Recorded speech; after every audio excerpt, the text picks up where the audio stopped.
네, 이재명, 윤석열, 심상정, 안철수 후보가 어제 저녁 중앙선관위 주관 첫 번째 법정 TV 토론에서 120분간 치열하게 맞붙었습니다. 대선 이슈들과 함께 관련 내용 자세히 짚어보겠습니다. 엄경영 시대정신연구소장 나오셨습니다. 어서 오십시오. 네, 안녕하세요. 네, 안녕하십니까. 자, 어제 이제 첫 법정 토론이자 이제 세 번째 TV 토론이었는데 이전 TV 토론보다 좀 많이 격했다 이런 평가가 나오고 있거든요. 이제 세부적인 내용은 차차 짚어보기로 하고 소장님께서 어제 TV 토론 전반적으로 어떻게 보셨나요? 네, 일단 1, 2차보다는 아주 치열하게 4명의 후보가 맞붙었는데요. 예. 다만 경제 비전이나 큰 그림은 없고 디테일과 네거티브 공방이 치열하게 오갔다. 이렇게 이제 평가할 수 있을 것 같습니다. 그리고 사실 우리 경제에서 이 긴급한 현안들이 많이 있거든요. 예. 1차 토론회 때 잠깐 얘기가 됐던 국민연금 개혁이라든지 그리고 이제 최저임금 문재인 정부에서 계속 문제가 됐었죠. 최저임금 인상 내지는 속도 그리고 노동 경직성 중에서 이 정년 연장 그다음에 노조 과다 보호 정규직 전환 이런 것들이 이제 논란이 됐었는데요. 네. 전혀 얘기가 되지 않아서 한편으로 아쉬웠다 이렇게 평가할 수 있습니다. 경제 정책보다는 네거티브가 중심이 돼서 좀 아쉬웠다 이렇게 평가를 내려주셨는데 아무래도 지금 대선이 진짜로 얼마 남지 않았고 또 여전히 지지율도 박빙인 상황이고요. 그렇다 보니까 아무래도 이 후보들이 마음이 급해져서 네거티브전이 한층 격해졌다 이렇게 봐도 될까요? 네, 맞습니다. 이 윤석열 후보가 5차 범위 안팎에서 1위를 달리고 있고요. 그리고 이제 선거가 16일 남았는데 예. 이대로 판세가 굳어지면 이재명 후보 입장에서는 상당히 어려운 선거를 치를 수밖에 없습니다. 그래서 판세가 더 이상 굳어지기 전에 네. 이 판세를 뒤집으려는 이재명 후보와 그리고 판세를 굳히려는 윤석열 후보가 거세게 맞붙었고요. 그리고 이제 안철수 후보와 심상정 후보도 존재감을 드러내기 위해서 강하게 1위 후보를 압박했다. 이렇게 볼 수 있을 것 같습니다. 예. 어제 TV 토론을 마치고 여야에서는 또 이제 날선 또 장외 공방을 이어갔습니다. 서로 각 당 후보가 잘했다 이렇게 평가를 하면서 상대 후보는 이제 상대적으로 좀 날선 표현으로 평가를 평가를 절하했는데 그렇다면 소장님께서는 어제 이제 TV 토론에 참여했던 4명의 후보 중에 누가 좀 돋보였다, 잘했다. 라고 생각하시는지. 네, 안철수 후보는 본인의 전문 분야인 과학기술의 이 전문성을 충분히 발휘를 해서 예. 1, 2위 후보들을 몰아붙였다 이렇게 이제 볼 수 있을 것 같은데요. 안철수 후보는 유능과 대안을 강조를 하면서 윤석열 후보에게는 이제 디테일 경제를 가지고 윤석열 후보의 이 스텝을 꼬이게 했고요. 예. 그리고 이재명 후보는 기축통화 문제를 이슈화하면서 상당히 득점을 했다. 그래서 5점 만점에 5점을 줄 수 있을 것 같고요. 예. 심상정 후보는 약자, 서민 이런 것을 테마로 나름대로 논리 정연하게 본인의 이 국정 비전을 풀었다. 이런 면에서 저는 이제 4점 줄 수 있을 것 같습니다. 그리고 예. 윤석열 후보, 이재명 후보는 윤석열 후보는 이제 국민과 정지, 그리고 이재명 후보는 능력과 경제 대통령 이렇게 이제 파이팅을 했는데요. 아쉽게도 각 3점 이 정도 평가합니다. 안철수 후보에게 제일 후하게 점수를 주셨네요. 그렇습니다. 알겠습니다. 근데 이게 토론 내용도 참 중요하지만 사실 유권자 입장에서는 이 토론에 임하는 자세, 태도 이런 부분도 사실 볼 수밖에 없거든요. 이런 부분에 대해서는 어떻게 평가를 내리시나요? 그렇습니다. 사실 지난번 1, 2차 토론회 때 이재명 후보하고 심상정 후보가 이제 늘 이 토론 태도에 대해서 약간 이제 비아냥거리는 듯한 그런 이제 이 자세 때문에 상당히 이제 비판을 받았는데 이번 토론회에서는 이재명 후보, 심상정 후보 상당히 좋아졌고요. 그리고 이제 윤석열 후보는 1위 후보답게 여유를 상당히 갖고 있었다. 그리고 심상정 후보도 상당히 세련된 그 토론 매너를 보여줬다 이렇게 볼 수 있습니다. 예. 자, 이제 주요 쟁점이 됐던 부분들 좀 하나씩 짚어보면 이재명 후보와 윤석열 후보 대장동 의혹과 관련해서 신경전을 이어갔는데 이재명 후보가 이 대장동 의혹에 공세를 하는 게 자책골이다 이런 평가가 있고 또 반면에 오히려 이런 부분을 좀 언급하고 좀 공세를 이어가는 게 잘하고 있다 이런 평가도 나오고 있는데 소장님께서는 어떻게 보시는지요? 네, 어제 토론회에서는 윤석열 후보가 김혜경 씨 법인카드 논란을 제기하니까 이재명 후보가 아주 욱한 것 같아요. 예. 저도 이제 깜짝 놀랐는데 패널을 들고 이 윤 후보 녹취록으로 이제 정면 반박을 했죠. 그런데 사실 이재명 후보에게 대장동 논란은 이 아킬레스건이라고 할 수 있습니다. 그러니까 이재명 후보가 갖고 있는 핵심 장점, 그러니까 능력이라든지 청렴성이라든지 도덕성이라든지 이런 핵심 장점들을 결정적으로 훼손한 사건이다. 예. 이렇게 이제 볼 수 있는데요. 어쨌든 어제 그 패널을 등장시킨 이재명 후보의 반박은 그러니까 정면 돌파의 의미가 있었겠지만 이 시청자들에게 이 대장동 논란을 다시 한번 환기시킴으로써 이재명 후보에게 그다지 득점 요소는 안 된 것 같다. 그렇게 생각이 됩니다. 지금 사실 대장동 의혹과 관련해서 진실이 무엇인지는 아직까지 모르는 거고 그냥 지금 언론에 공개된 부분들 이런 조각들을 가지고 이제 서로가 서로에게 유리한 어떤 주장, 해석만 있을 뿐이거든요. 그렇습니다. 그러니까 이게 진보 정치인들은 대체로 굉장히 이제 청렴하고 도덕적이다. 이런 이제 그 전제가 깔려 있는데요. 이런 점에서 그 팩트가 어떻든 간에 이재명 후보가 상당히 타격을 받고 있다. 그리고 지금 재판제 중에 재판을 받고 있는데요. 이게 그 뭐 짧은 시간 안에 네. 진실이 밝혀지기도 어렵다 이렇게 볼 수 있는 거죠. 대선 전에 밝혀지기는 어렵다라는 그렇죠. 그러니까 대선 말씀이시죠? 전에도 어렵고 예. 대선 지나고도 뭐 몇 년씩 법정 공방이 오갈 수 있다 이렇게 볼 수 있죠. 네, 알겠습니다.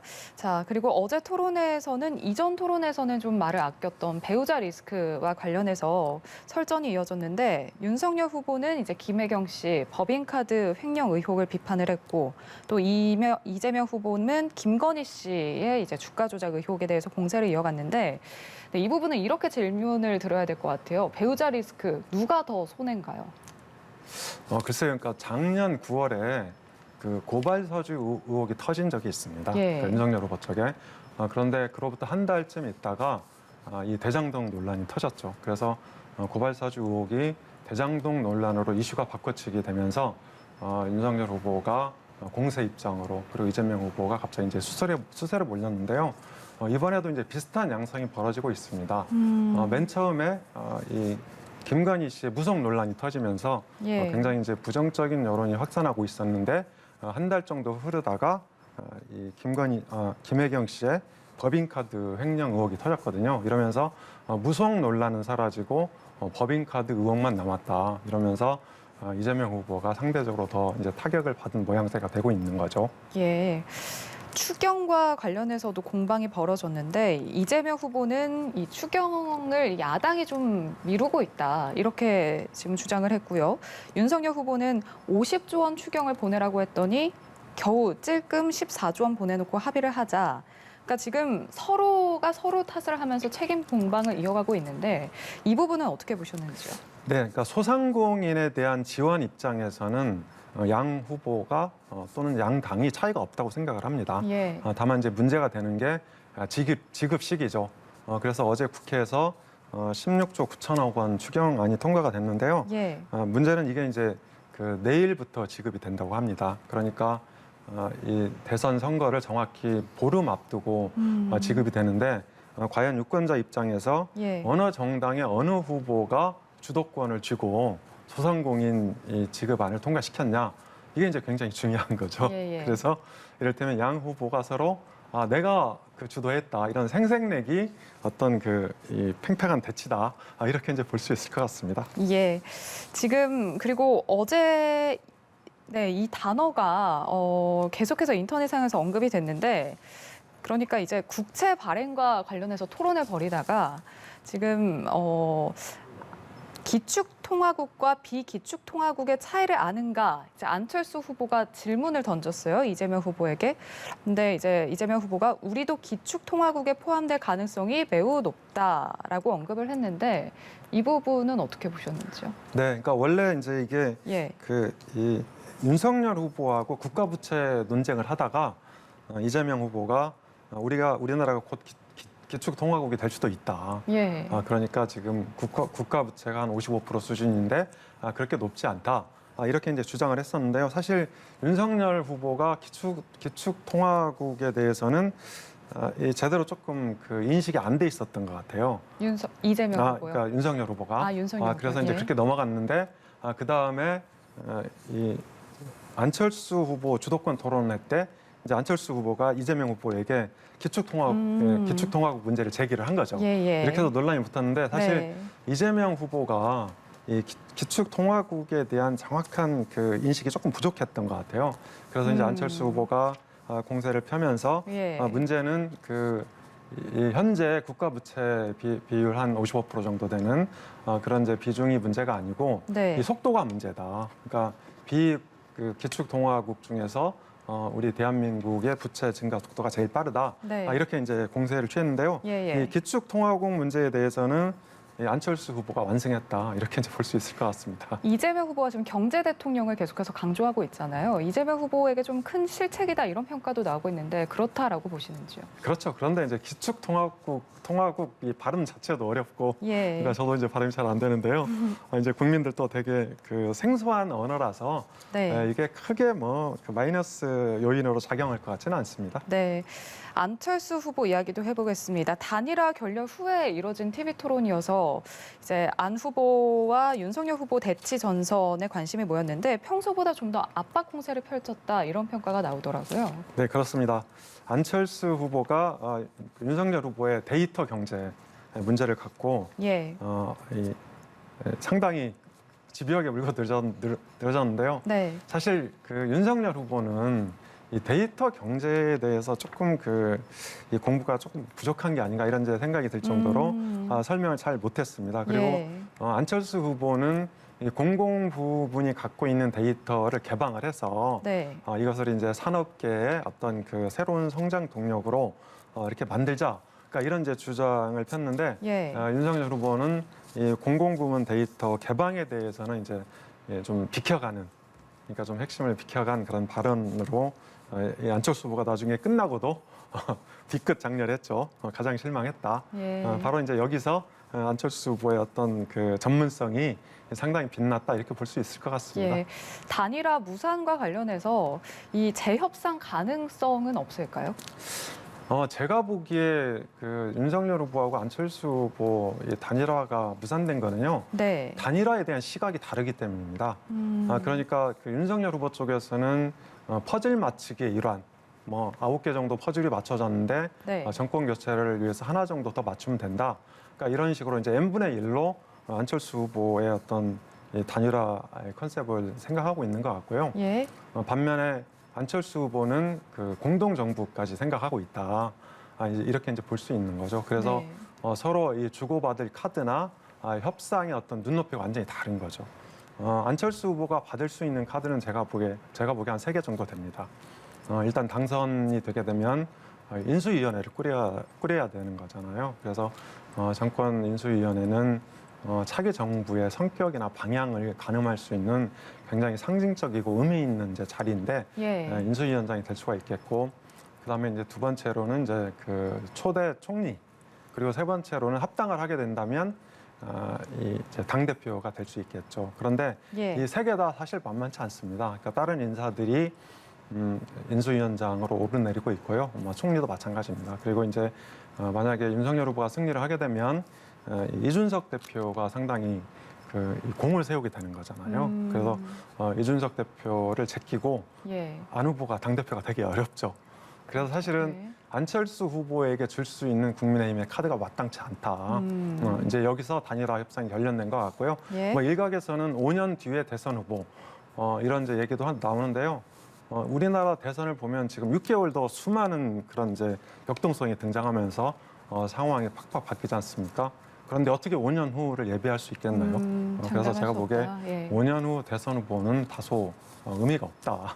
이렇게 이제 볼 수 있을 것 같습니다. 알겠습니다. 끝으로 지금 대선이 보름 정도 남은 상황인데 지금 후보들의 지지율 여론조사 어떤 후보가 우위에 있다 이렇게 장담할 수 없을 정도로 안개 속 판세인데 이제 남은 전략은 뭐라고 보시는지요? 네. 네, 남은 전략은 제가 보기에는 지지층을 얼마나 투표장으로 끌어내느냐 여기에 달려 있습니다. 예. 그러니까 지지층을 투표장으로 끌어내는 것은 이제 투표율하고 상관관계가 있는데요. 여러 가지 여론조사를 보면 40대 이상의 투표율은 상당히 높을 것 같습니다. 예. 지난번 그 2017년 대선에도 거의 이제 80% 내외까지 올라갔는데요. 그러니까 60대 이상은 이게 보수 성향, 40대, 50대는 진보 성향. 그래서 최대한 결집이 일어날 것 같습니다. 예. 그런데 문제는 2030인데요. 20대 같은 경우에는 적극 투표층에 대개 한 70% 밑으로 좀 떨어져 있는 것 같고요. 예. 30대에도 대략 한 70% 중반 정도 되는 것 같습니다.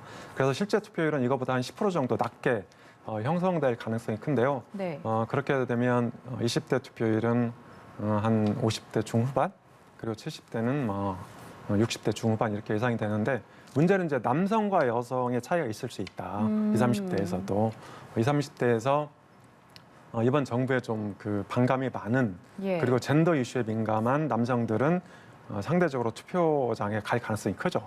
반면에 여성들은 이제 민주당 지지율이 높고 이재명 후보도 상대적으로 이제 지지율이 높은데, 이 투표장으로 안 갈 가능성도 굉장히 크다. 역대급 비호감 선거로 흐르면서, 그리고 예, 예. 투표장으로 가더라도 분산 투표 형태.